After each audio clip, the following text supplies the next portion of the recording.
Good morning student, it is video number 16 of chapter the fundamental unit of life cell class 9 और ये last video है। हमारे दो topic pending थे इस चैप्टर में, that is endocytosis and exocytosis. इन दो टॉपिक को भी जल्दी से हम फिनिश करते हैं और इसी के साथ हमारा ये चैप्टर कंप्लीट होगा।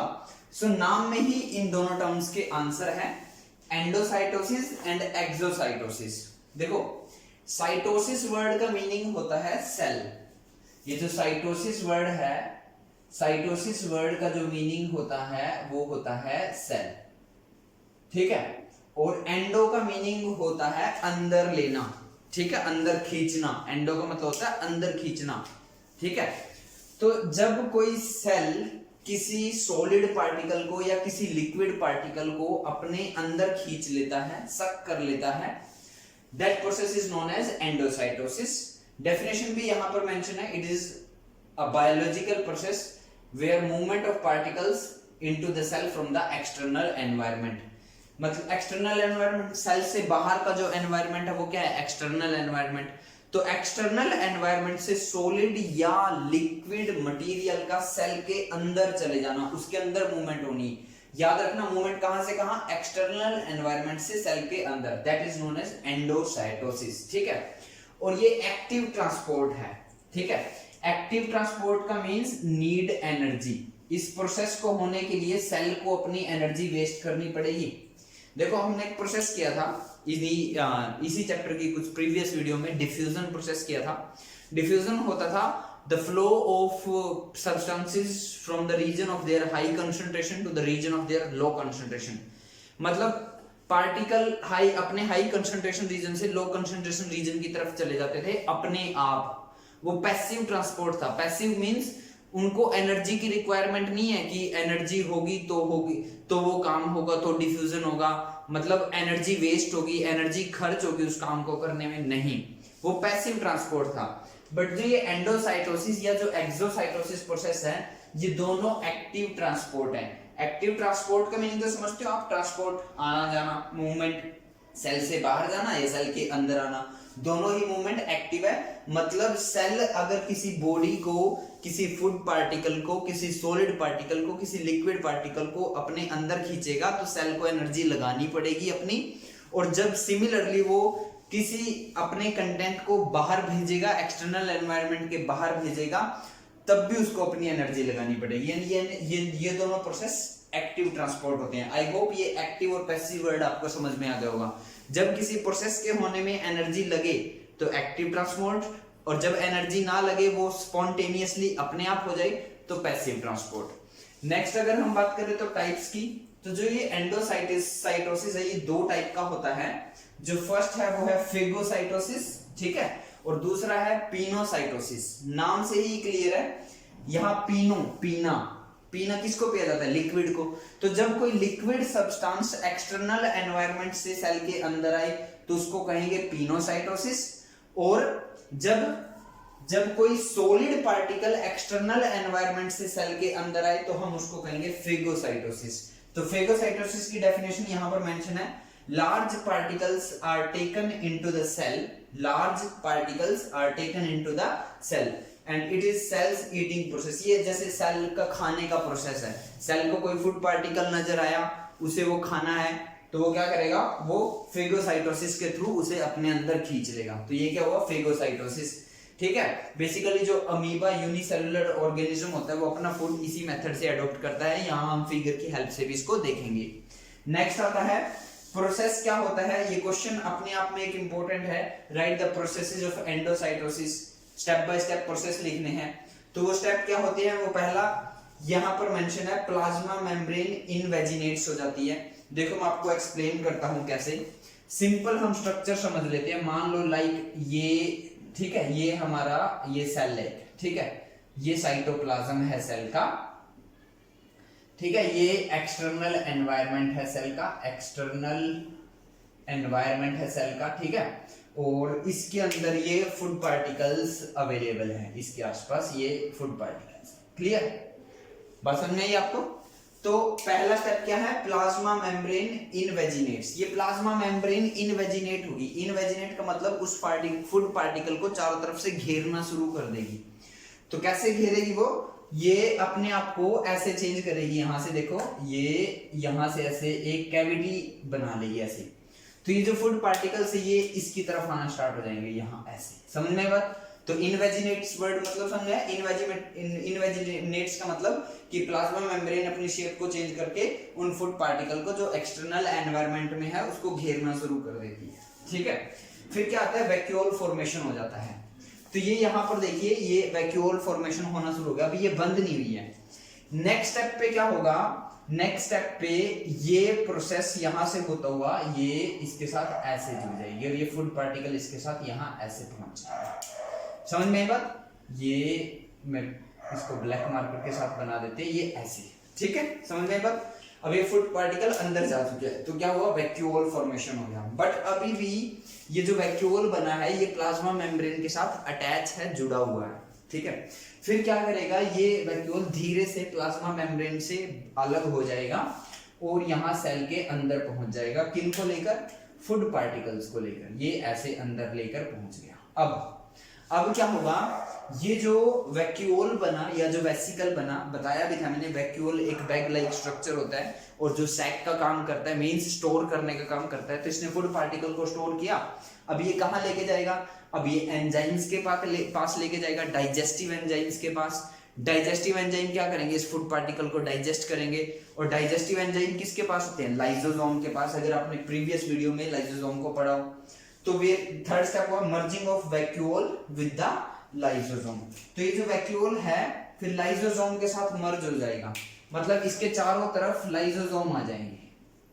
क्यों आए लाइसोसोम, क्योंकि लाइसोसोम के पास क्या है, डाइजेस्टिव एंजाइम्स। लाइसोसोम के पास क्या है, डाइजेस्टिव एंजाइम। और वो डाइजेस्टिव एंजाइम क्या करेंगे, वो डाइजेस्टिव एंजाइम ये जो फूड पार्टिकल है इनको डाइजेस्ट करना स्टार्ट कर देंगे। अब नेक्स्ट क्या होगा, फिर से एक स्टेप आएगा, वो होगा वैक्यूल फॉर्मेशन। फिर last step release of content outside the cell. ठीक है। तो जो अनडाइजेस्टेड फूड होगा उसको बाहर निकाल दिया जाएगा और जो डाइजेस्टेड फूड बने, जो डाइजेस्ट हो जाएगा उससे जो एनर्जी बनेगी वो डिस्ट्रीब्यूट हो जाएगी।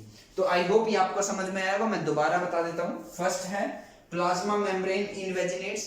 प्लाज्मा मेम्ब्रेन अपनी शेप को चेंज करके फूड पार्टिकल को घेरना शुरू कर देती है। वैक्यूल फॉर्मेशन हो जाता है, बट वो वैक्यूल अभी भी प्लाज्मा मेम्ब्रेन के साथ अटैच होता है। फिर नेक्स्ट स्टेप में वो जो वैक्यूल है वो प्लाज्मा मेम्ब्रेन से डिटैच हो जाता है, अलग हो जाता है। फिर ये जो वैक्यूल है ये उस फूड पार्टिकल्स को लाइसोसोम के पास लेके जाता है। क्यों लेके जाता है, क्योंकि लाइसोसोम के पास क्या होते हैं, digestive enzymes. Digestive enzymes means जो एंजाइम डाइजेस्ट कर देते हैं, तो वो डाइजेस्ट करना स्टार्ट करेंगे। तो यहाँ इसलिए थर्ड स्टेप है merging of vacuoles with the lysosome. फिर वैक्यूल फॉर्मेशन होगा and then release of the content outside the cell. I hope ये आपको क्लियर होगा। नेक्स्ट आता है पिनोसाइटोसिस। इसी स्ट्रक्चर से समझा जा सकता है बड़ी आसानी के साथ पिनोसाइटोसिस को।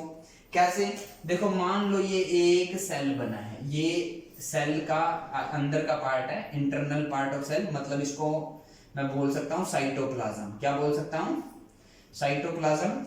और ये इसके बाहर है यहाँ पर फ्लूइड, कोई मैट्रिक्स, कोई लिक्विड। समझ में आ रही बात। तो फिर से क्या होगा, वही स्टेप होगा, क्या, प्लाज्मा मेम्ब्रेन इनवेजिनेट। इनवेजिनेट होगी तो ये लिक्विड कहाँ पहुंच जाएगा, यहाँ पर पहुंच जाएगा। फिर क्या होगा, फिर एक बनेगा हमारे पास वैक्यूल फॉर्मेशन होगा। उस वैक्यूल में क्या आ जाएगा हमारे पास, ये लिक्विड यहाँ पहुंच जाएगा, है ना। फिर वो अलग होगा और ये लिक्विड यहाँ पर पहुंच जाएगा ऐसे। ठीक है। और फिर कहाँ जाएगा, लाइसोसोम के पास। लाइसोसोम के पास क्या है, डाइजेस्टिव एंजाइम, फिर वो इसको डाइजेस्ट कर देंगे। तो पीना समझ में, लिक्विड पीना। पिनोसाइटोसिस जब लिक्विड मटेरियल एक्सटर्नल एनवायरनमेंट से सेल के अंदर जाए। एक हिसाब से हम इसको सेल का ड्रिंकिंग प्रोसेस भी बोल सकते हैं, पीने का तरीका, है ना, पीने का मेथड। और फेगोसाइटोसिस को क्या बोल सकते हैं, सेल्स ईटिंग प्रोसेस। स्टेप मैंने लिख दिए हैं। नेक्स्ट आता है एक्सोसाइटोसिस। तो साइटोसिस वर्ड का तो यहां भी वही मीनिंग है, सेल। एक्सो का मतलब होता है बाहर, यानी जब कोई पार्टिकल, कोई लिक्विड, कोई सॉलिड सेल से बाहर जाता है तो उसको बोलते हैं एक्सोसाइटोसिस। तो ये है movement of the particles from the cell to the external environment. Environment का शॉर्टकट लिखा हुआ है यहाँ पे। जब कोई पार्टिकल मूवमेंट करता है सेल से उसके एक्सटर्नल एनवायरनमेंट में, सेल से बाहर जाता है, दैट इज कॉल्ड एक्सोसाइटोसिस। ये एक हिसाब से वोमिटेड प्रोसेस हुआ। जैसे हम वोमिटिंग नहीं करते हैं, उल्टी करते हैं, क्या होता है कि जब हम कुछ अनडाइजेस्टेड फूड खा लेते हैं तो वो ऑटोमेटिकली बाहर निकल जाता है ना, तो वोमिटिंग प्रोसेस होना। सिमिलरली सेल के साथ भी यही होगा, तो इसको हम सेल वोमिटिंग भी बोल सकते हैं। तो वोमिटिंग होने से जो वोमिटेड पार्टिकल बाहर निकलेंगे वो कौन से होंगे? वो या तो अनडाइजेस्टेड रेजिड्यू होगा from the endocytosis process. Endocytosis process की हेल्प से कोई फूड पार्टिकल अंदर आया था, वो लाइसोसोम में जो डाइजेस्टिव एंजाइम थे उन्होंने डाइजेस्ट किया था। जो अनडाइजेस्टेड बचा कुचा वेस्ट बचेगा उसको बाहर निकालने का प्रोसेस होगा। एंजाइम्स भी बाहर निकलते हैं, हार्मोन्स भी बाहर निकलते हैं। सो आई होप ये आपको क्लियर होगा।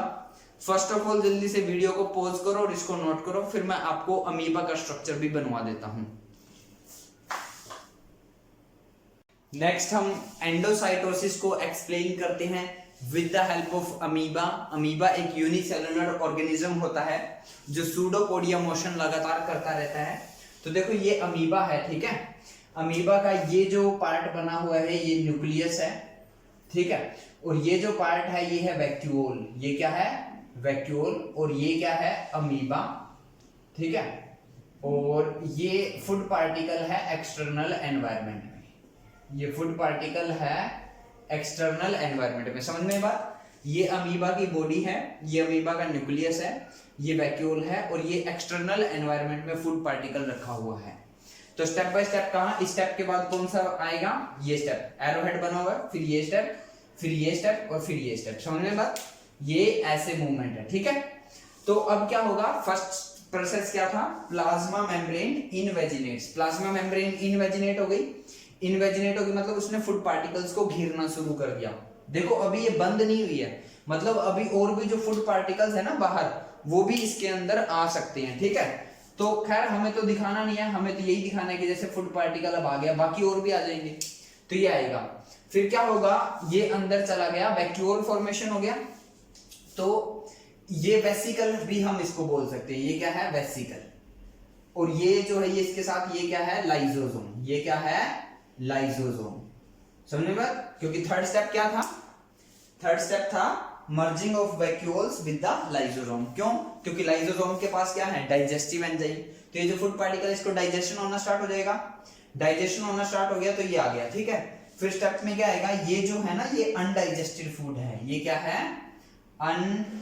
Undigested food. तो इसमें दोनों प्रोसेस हो गए हमारे। कौन से? एंडोसाइटोसिस भी हो गया और एक्सोसाइटोसिस भी हो गया।